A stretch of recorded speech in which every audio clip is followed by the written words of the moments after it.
कुछ अरसे पहले ही मोदी जी ने विजिट किया था, दौरा किया था सऊदी अरबिया का, और हिस्ट्री में पहली बार सऊदीया के बादशाह ने इस्तकबाल किया है, वो भी मोदी जी का पूरे प्रोटोकॉल के साथ, और उनका इंतज़ार भी किया है। बैंड बाजे के साथ मोदी जी का इस्तकबाल किया गया है, किसी का भी आज तक नहीं किया गया है। इसी बारे में पाकिस्तानी अवाम को बताने वाले हैं कि ये एजाज़ अभी तक पाकिस्तान को भी हासिल नहीं हुआ है एज अ मुस्लिम कंट्री, और किसी और कंट्री को भी हासिल नहीं हुआ है। नॉन मुस्लिम कंट्रीज के साथ भी ऐसा सलूक नहीं किया गया है जैसा मोदी जी के साथ किया गया है। आपके दोस्त नहीं है, चाहे ये कितने भी आपके करीब हो जाएं, तो आप फिर उनके साथ क्यों जा रहे हैं, जबकि आप पाकिस्तान के साथ, जब आपको मसला बने आप पाकिस्तान की आर्मी हायर कर रहे हैं, जब आप पर कोई अटैक हो रहा है आप पाकिस्तान की आर्मी हायर कर रहे हैं, और जब पाकिस्तान को आपकी नीड पड़े और आप उधर चले जाएं मोदी के पास, ये तो एक अखलाकन भी नहीं है। देखें, नॉन मुस्लिम के साथ आप सल्लल्लाहु अलैहि वसल्लम के ताल्लुकात बहुत अच्छे थे। निजरान के साहिब भी आप सल्लल्लाहु अलैहि वसल्लम ने मस्जिद नबवी में ठहराए हैं, लेकिन आप ये बताएं कि क्या वो हमें फ़ायदा दे रहे हैं नॉन मुस्लिम? क्या उनके साथ हमारा मुआहदा हुआ है? जिन देशों के बादशाह पाकिस्तानियों के लिए, बल्कि पूरे के पूरे साउथ एशियन मुस्लिम्स के लिए एक तरीके से खुदा के समान है, इंस्पिरेशन है, सब कुछ ही उन्हीं को मानते हैं। एग्जाम्पल भी देते हैं, बाहर में कुछ अच्छा नहीं होगा कहेंगे देखो वो तो उन देशों में तो इतना अच्छा है, वहाँ से कुछ सीख लो, ये वो ऐसी बातें करते रहना। वो देश के बादशाह, सऊदी जैसे देश के बादशाह भी अगर भारत के आगे, भारत में भी खास तौर पर नरेंद्र मोदी जी के आगे ऐसे सर झुकाते हुए नज़र आ रहे हैं, तो इससे ज़्यादा पाकिस्तानी कौम के लिए शर्मसार होने वाली कोई भी बात नहीं है। इनको समझ में नहीं आ रहा है कि जिसका मुकदमा लड़ते रहे, जिसके नाम पे उछलते रहे, जिसके नाम पे भारत को, भारत के बहुसंख्यक समाज को चिढ़ाते रहे, उनको जलाते रहे, वही व्यक्ति यहाँ के प्रधानमंत्री के सामने, ऐसे प्रधानमंत्री जो कि अपने गर्व से हिंदू महसूस करता है, उसके सामने से सर झुकाए हैं, तो फिर वो कितनी, इनको समझ में नहीं आ रहा है इसको कि अपने जगह मुंह छुपाएं, तो अगर कहाँ छुपाएं। The last year, Dubai actually called about 10,000 Pakistanis in engineers and like other jobs, in other IT jobs, right?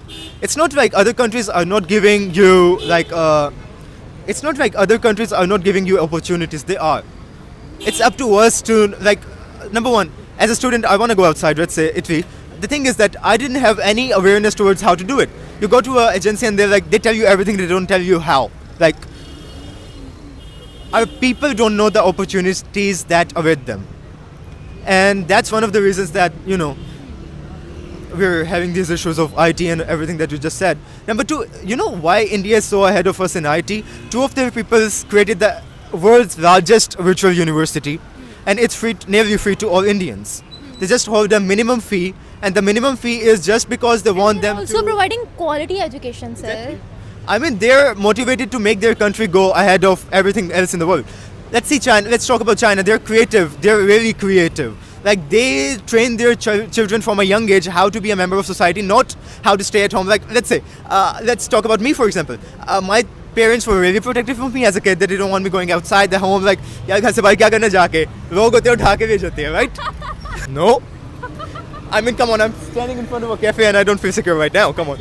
So, it's not that.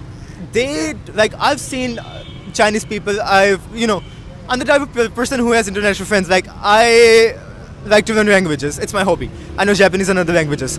Their parents train them from a young age how to be a model civilian. What our parents do is the Chinese teach their kids how to be polite, how to be good people. हमारे क्या होता है, यहाँ पे कोई झगड़ा होता है, अच्छा कितने कितना कौन है, चलो जाके सारे पकड़ते हैं, कौन मामा कौन ताया, सारे निकलते हैं बाहर। देखिए, अमेरिका ने आज तक जब भी हमारे साथ ताल्लुकात बनाया, हमें क्या बनाया, हमें स्लेव बनाया। हमें कभी अमेरिका ने ये नहीं कहा कि हम आपको इक्वालिटी देते हैं। क्या ये कहा? आप बता दें कहीं तारीख में अमेरिका ने नहीं कहा, लेकिन फिर भी हम जाते तो उन्हीं के पास है ना, या उनके पास या चाइना के पास? हम नहीं जाते, ये हमारे लीडर जाते हैं। ये वो करप्ट पीपल जाती है जो जिन्हें हम लेके आगे आ रहे हैं। हम कब जाते हैं, अवाम कब जाती है?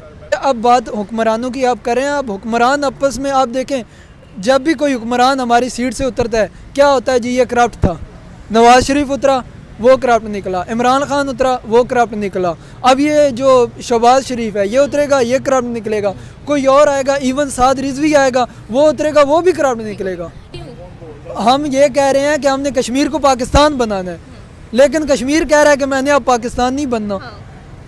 क्यों? उनके पास जो उनका लीडर है, चुना हुआ शख्स है, वो उनके मुफाद के लिए काम कर रहा है, वो अपने लिए नहीं कर रहा। वो उनके लिए कायद आज़म को देखें, कितने पाकिस्तान के जनरल थे, गवर्नर जनरल, और तनख्वाह कितनी ले रहे हैं, 1 रुपया गवर्नर जनरल। और वही कायद आज़म है जो कह रहे हैं अपनी लाइफ में कि मैंने अब 1500 पर डे कमाना है।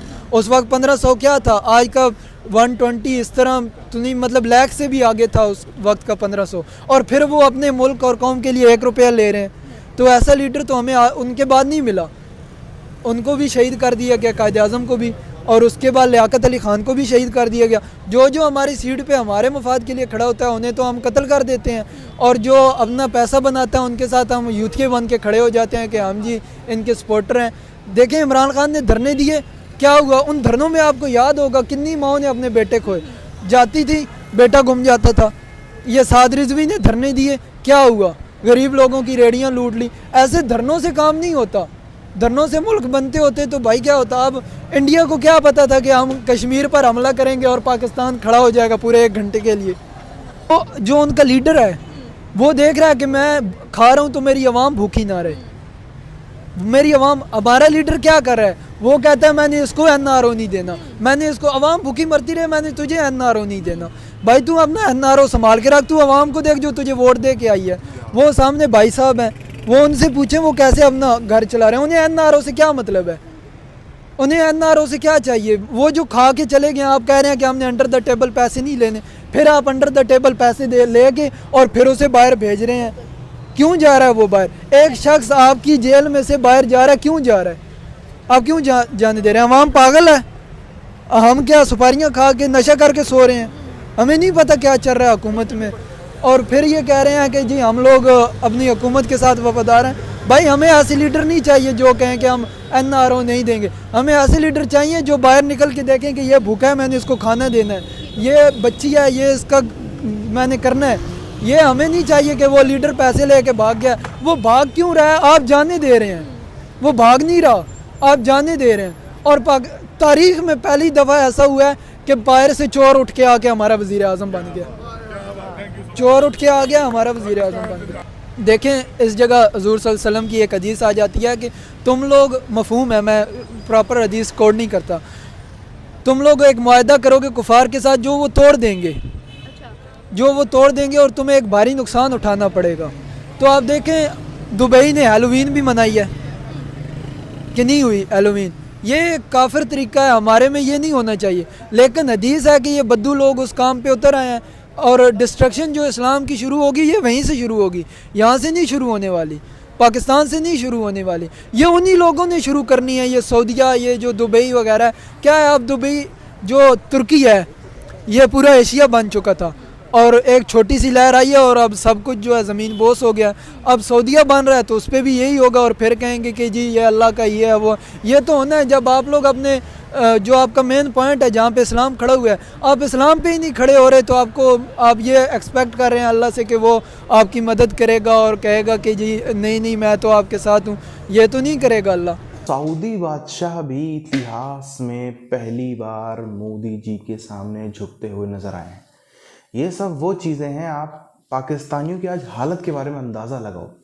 एक तरफ यही वो पाकिस्तानी हैं जो इस बात से परेशान है कि वही सऊदी बादशाह जो आते आते रह गए।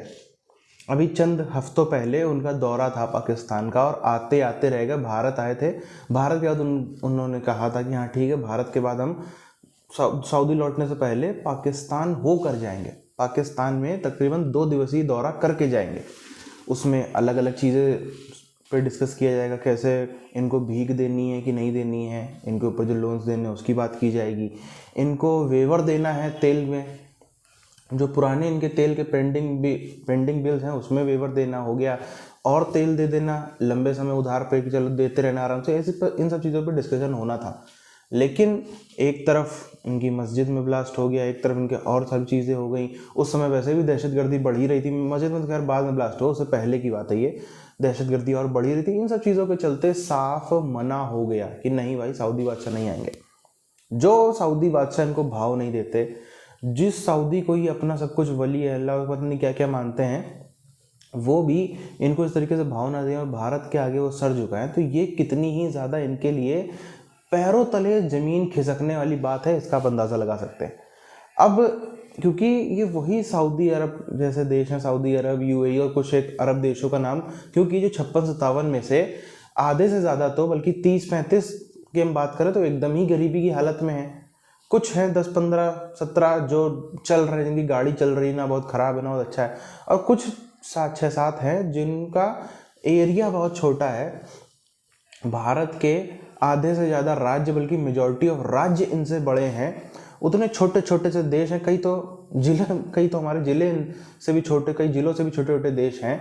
वो क्योंकि छोटी जगह है, उस छोटी जगह में आपके पास तो तेल निकल आया तो वो छोटी जगह को डेवलप करना आसान होता है। भारत ने बिना तेल निकले भी अपने इतने सारे सिटीज़ डेवलप किए हैं। तो ये उन्हीं का नाम ले लेकर के भारत को चिढ़ाते थे कि देखो तुमको तो कुछ नहीं मिला, तुम तो वहीं मर रहे हो, तुम्हारे ऊपर तो हमने 700 साल 800 साल गुलामी राज भी किया, गुलामी में भी रखा। और फिर वहाँ पे देखो उनके ऊपर जो है वो मुसलमान होने की वजह से उन कंट्रीज़ के ऊपर एक कृपा बरसी, वहाँ पर तेल निकला है। ऐसी बातें पाकिस्तानी करते नजर आते थे। अब वही कंट्रीज़ जो इनके आइडियल थे, जो जिनको ये अपना सब कुछ खुदा मानते थे, वही कंट्रीज़ के बादशाह इस तरीके से भारत के सामने ऐसे गिड़गिड़ाते हुए नज़र आ रहे हैं, सर झुकाते हुए नज़र आ रहे हैं। तो अब इसके बाद समझ में नहीं आ रहा है इस कौम को कि हम आखिर अपना मुंह कहाँ जाके छुपाएं, तकिया के पीछे छुपाएं, दीवार में कोने में जाके बैठ जाएं, काम बाल्टी में डाल दें, करेंगे जैसे शुतुरमुर्ग होता है ना अपना मुंह छुपा लेता है, वैसे ये कौम भी सोच रही है कि हम किस मुंह से भारतीयों से कल को बात करेंगे। जो इतने साल से हम ये अपना तंजबाजी कसते हैं, चढ़ाते आए हैं, अब अगली बार किस मुंह से जाएंगे।